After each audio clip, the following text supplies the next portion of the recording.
All right, hello again, everybody. Welcome back to Airbus 320 Tech Talk. What do all those buttons do? Thank you again for joining me. Topic of today's discussion is going to be the next successive screen in the status display series we've been doing the last couple segments here. But before we get started, if you like what you're hearing and seeing, please hit the like button, hit subscribe, leave comments down below, hit the notification bell, that kind of good stuff. Just helps me keep the channel moving forward and hopefully keeps this fun and engaging and exciting for everybody that's watching out there. So.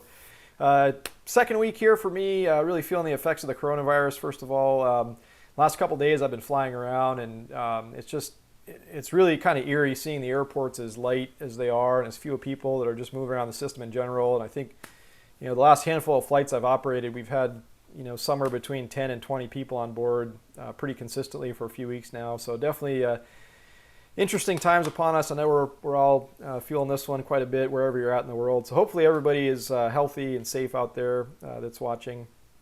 And hopefully this whole episode passes soon and we can get back to our normal lives as quickly as possible. So let's go ahead and jump into the topic of today's discussion. Like I said, so first off, right in the beginning here, I want to tell you guys. I mean, there's just such a tremendous level of detail that we could dig down and talk about the electrical system as a whole. Obviously, this is one of the more complex systems in the airplane, and in the spirit of keeping things simple and just kind of staying on point, I'm going to try to avoid doing that as much as possible and just spending the majority of the time talking today just about the indications on the screen here that we're going to see. So I'll try to keep it simple. I'll throw in a few little pieces of detail here and there, but like I said, I just want you guys to have an understanding of what these different things are that we're seeing on the screen here. So you bring up the electric page. I want to start kind of at the bottom here, because it kind of one of the ways that we're taught to think about the electrical system in the airplane is kind of like almost like a waterfall, where things kind of have a top level and they kind of cascade down from there and they flow through the system as a whole. So that's part of the reason why I'm going to talk about this in the fashion I'm going to talk about it today. But hopefully you'll see that what I mean as we kind of step through things here. But let's take a look at the very bottom portion of the screen here. We have a couple things that appear down here. So we have this IDG1 and IDG2.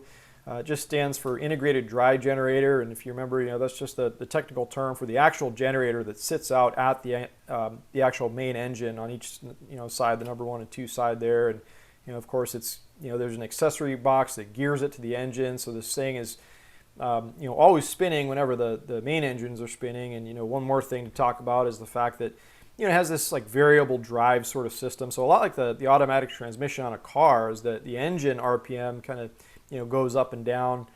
The generator can actually stay at a constant rotation speed, and it creates just our normal power that we want to stay consistent, of course, so it can do what it does there. So like we said, just IDG1 and IDG2, that's all that means here. And then on the right, in this case here on the left on this side, we have a temperature here, and that's actually the oil temperature out at the IDG.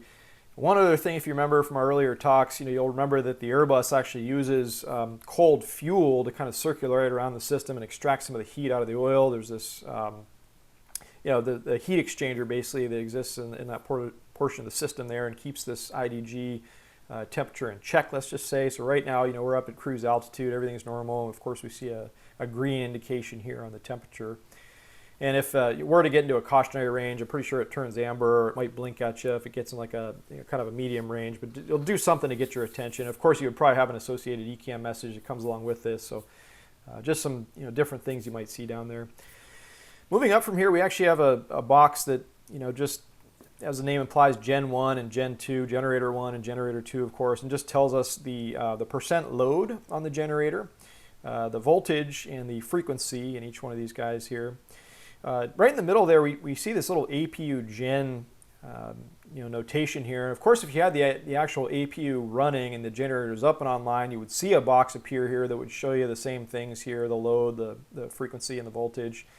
And you would see lines connecting up to the system and just telling us which portions of the system it's powering. And if you remember also too, unique things about airplanes is it can actually pull power from like, let's say 2 sources kind of simultaneously. And you don't necessarily use the power to power the same buses, but you could actually, like for example, the common one we see if we're single engine taxiing around with the APU up, you'll see the generator 1 is powering the left side of the system, or all the number 1 buses, and the APU generator will be powering the number 2 side there. So just some different things that you could see as they present themselves when we're out there operating the airplane. And then moving up here, we just have the different AC buses that exist in the airplane. So we have AC Bus 1, there's the AC Essential Bus, and there's AC Bus 2.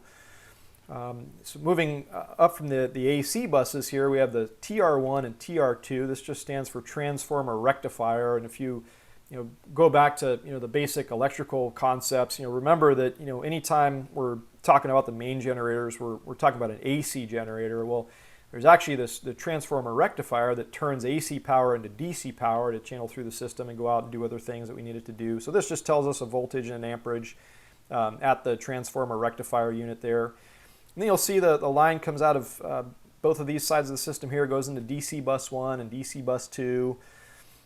In the middle here we have the DC Essential Bus, and then up from there we've got a DC Battery Bus where there's some connections that can be made to Battery 1 and Battery 2, and that just shows us once again the voltage of the battery itself and the amperage at the given point in time. So a couple more things too. We have the Essential TRU.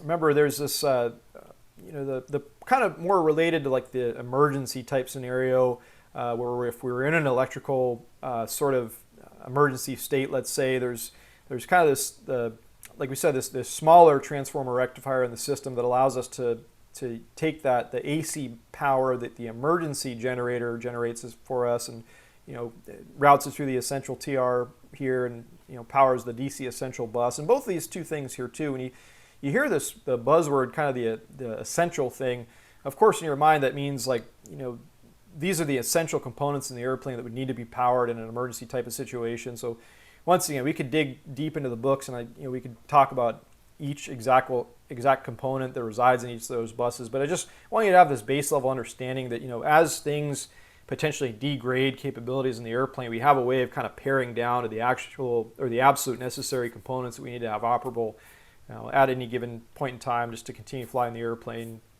Once again, as it relates to whatever sort of electrical degradation of systems we might have experienced at any given point in time for any given reason. So that's pretty much all I had for you guys today as far as all the symbology on the screen here. If you have questions, please leave them down below. I really appreciate everybody watching. I hope you're all having a wonderful day, and we'll talk again real soon. Bye-bye.